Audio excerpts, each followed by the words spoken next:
అందరికీ నమస్కారం, welcome to our channel. YS కుటుంబ అవినీతి దాహానికి ఎంతో మంది బలైపోయారు. అలా బలైపోయిన వాళ్ళలో పొలిటీషియన్స్ ఉన్నారు, ఎంప్లాయీస్ ఉన్నారు, సివిలియన్స్ ఉన్నారు, అంతేకాకుండా పెద్ద పెద్ద పారిశ్రామికవేత్తలు ఉన్నారు. ఇక మాజీ ఐఏఎస్లు, ఐపీఎస్లు, ప్రస్తుతం ఉన్నటువంటి ఐఏఎస్లు, ఐపీఎస్లు కూడా ఈ వైఎస్ కుటుంబ అవినీతి దాహానికి బలైపోయారనమాట.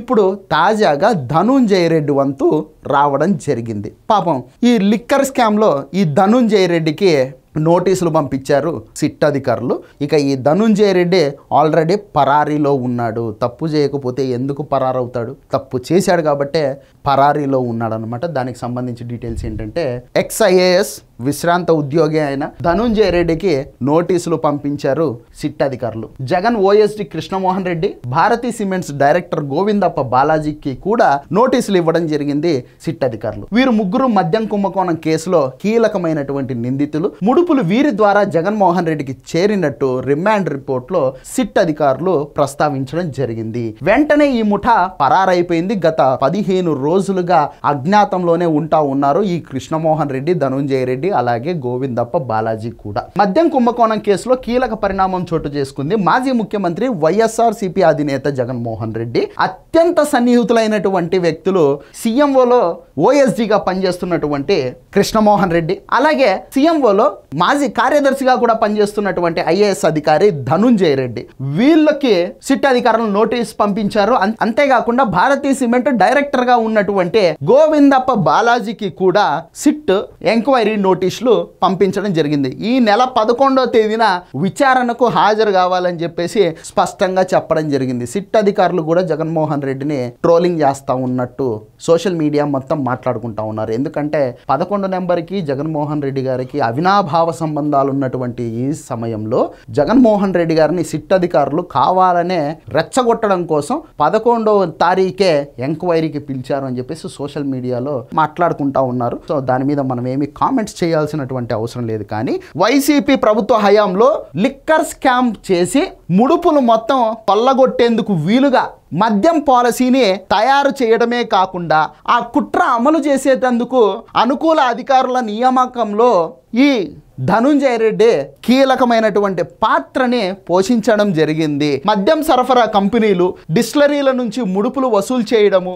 ఆ సొమ్మును డొల్ల కంపెనీలకు మళ్లించడంలో కృష్ణమోహన్ రెడ్డిది ప్రధానమైనటువంటి భూమిక. ఇక గోవిందప్పతో పాటు ధనుంజయ రెడ్డిది కూడా ప్రధానమైనటువంటి పాత్ర ఉంది.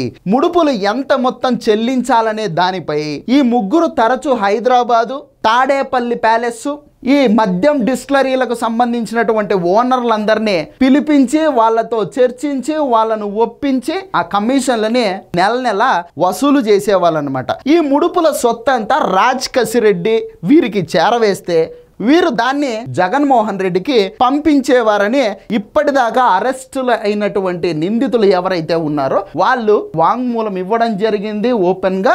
ఆ వాంగ్మూలాన్ని రిమాండ్ రిపోర్ట్ లో సిట్ అధికారులు రాయడం జరిగింది. ఇక అంతిమ లబ్ధిదారుడు ఎవరు?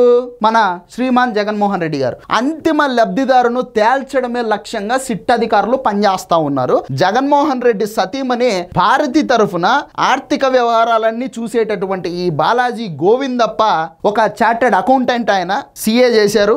మద్యం కంపెనీల నుంచి వసూలు చేసినటువంటి ఈ ముడుపులను డొల్ల కంపెనీల ద్వారా మళ్లించడంలో ఈ బాలాజీ గోవిందప్పది ప్రధానమైనటువంటి భూమిక.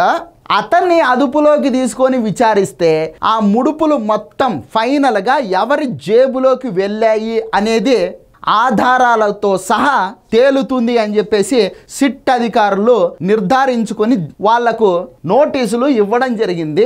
ఈ నోటీసులు అందుకోవడానికి కూడా వీళ్ళు అందుబాటులో లేరు, ఎప్పుడో పరారైపోయారు. ఇక ఆ నోటీసుల్ని వాళ్ళ కుటుంబ సభ్యులకి పంపించడం జరిగింది సిట్ అధికారులు. రిమాండ్ రిపోర్టుల్లో తమ ప్రస్తావన ఉందని తెలుసుకున్న వెంటనే ఈ ధనుంజయ రెడ్డి, కృష్ణమోహన్ రెడ్డి, గోవిందప్ప వీళ్ళు పరారైపోయారు. అలాగే ముందస్తు బెయిల్ పిటిషన్ కూడా హైకోర్టులో వేసుకున్నారు. కానీ హైకోర్టు కొట్టేయడం కూడా జరిగింది. సుప్రీంకోర్టులో అరెస్ట్ నుంచి ఎగ్జంప్షన్ కోసం అని చెప్పేసి వీళ్ళు పిటిషన్ వేసుకుంటే సుప్రీంకోర్టు కూడా మొండి చేయి చూపించింది. వీళ్లకు పూర్తి విచక్షణమైనటువంటి అధికారాలను సిట్టికి ఇచ్చేసింది అనమాట.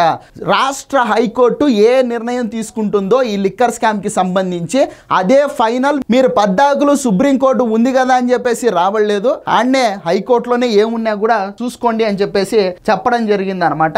ఇక వీళ్ళు ముగ్గురు ఖచ్చితంగా మేము అరెస్ట్ అయిపోతాము అని చెప్పేసి పరారైపోయి ఫోన్లు స్విచ్ ఆఫ్ చేసి రహస్య స్థావరాల్లో దాక్కున్నట్టు సిట్ అధికారులకు సమాచారం వచ్చింది. వాళ్ళు కూడా తీవ్రంగా వీళ్ళను గాలిస్తా ఉన్నారన్నమాట. అందులో భాగంగా శుక్రవారం హైదరాబాదు, బెంగళూరు ప్రాంతాల్లో 10 చోట్ల వీళ్ళు వెతకడం జరిగింది. అలాగే హైదరాబాద్ లోని బంజారా హిల్స్ ఫార్చ్యూన్ 1 టౌన్షిప్ లో ధనుంజయ రెడ్డి నివాసం ఉందన్నమాట. అక్కడ కూడా వీళ్ళు వెతకడం జరిగింది. హైదరాబాద్ బంజారా హిల్స్ లోని బుర్రి రెసిడెన్స్ లో గోవిందప్ప నివాసం ఉంది, అక్కడ కూడా వీళ్ళు వెతకడం జరిగింది. ఇక బెంగళూరులోని భారతీ సిమెంట్స్ కంపెనీకి సంబంధించినటువంటి అతిథి గృహం, అక్కడ కూడా వీళ్ళు వెతకడం జరిగింది అనమాట. సో ఈ ముగ్గురు దొరికిపోతే జగనన్నకు బ్యాండ్ బాజా బారాత్ సురువు అవుతుంది. ఎందుకు అంటే గనక గత 12 సంవత్సరాలుగా అక్రమాస్తుల కేసుల్లో కండిషనల్ బెయిల్ మీద ఉన్నటువంటి జగన్మోహన్ రెడ్డి గారు ఆ ఎంక్వైరీకి కూడా రాకుండా కేసుల్ని అడ్డుకుంటా ఉన్నారు. సో ఆ కేసుల్లో ఎలాగో పెద్దగా పురోగతి కనిపించినటువంటి పరిస్థితి. కనీసం ఈ లిక్కర్ స్కామ్ లో అయినా సరే జగన్మోహన్ రెడ్డి గారికి శిక్ష పడుతుందా? ఎందుకు అంటే కేవలం 300 కోట్ల రూపాయల స్కామ్, ఢిల్లీ లిక్కర్ స్కామ్. అందులో ఆ రోజు ముఖ్యమంత్రిగా ఉన్నటువంటి కేజ్రీవాల్ని అరెస్ట్ చేసి జైలుకు పంపడం జరిగింది. అలాగే దేశ్ కి నేత అని చెప్పేసి పలు రాష్ట్రాలలో తమ బ్రాంచ్ ఆఫీస్ ని ఓపెన్ చేసి విచ్చలవిడిగా కాళ్లకు చక్రాలు కట్టుకొని తిరిగినటువంటి కేసీఆర్ గారి కుమార్తె కవిత కల్వకుంట్లను కూడా అరెస్ట్ చేసి తీహార్ జైలుకు పంపించారు. అంటే 300 కోట్ల రూపాయల స్కామ్ లోనే ఒక ముఖ్యమంత్రిని, అలాగే ఒక మాజీ ముఖ్యమంత్రి కూతుర్ని అరెస్ట్ చేసి జైలుకు పంపినటువంటి ఇండియన్ గవర్నమెంట్ దాదాపు 18,000 కోట్ల రూపాయలు, అంటే ఢిల్లీ లిక్కర్ స్కామ్ లాంటివి దాదాపు ఒక 30-40 లిక్కర్ స్కామ్లు వేసుకోవాలి. అంత పెద్ద స్కామ్ లో మాజీ ముఖ్యమంత్రిని, ఒక పులివెందుల ఎమ్మెల్యేని అరెస్ట్ చేస్తుందా చెయ్యదా? మీకు ఏమనిపిస్తుంది? దాన్ని కామెంట్ రూపంలో తెలియజేయండి. ఇది వీడియో. ఈ వీడియో నచ్చితే లైక్ చేయండి, సబ్స్క్రైబ్ చేయండి, షేర్ చేయడం మాత్రం మర్చిపోవద్దు. Thank you.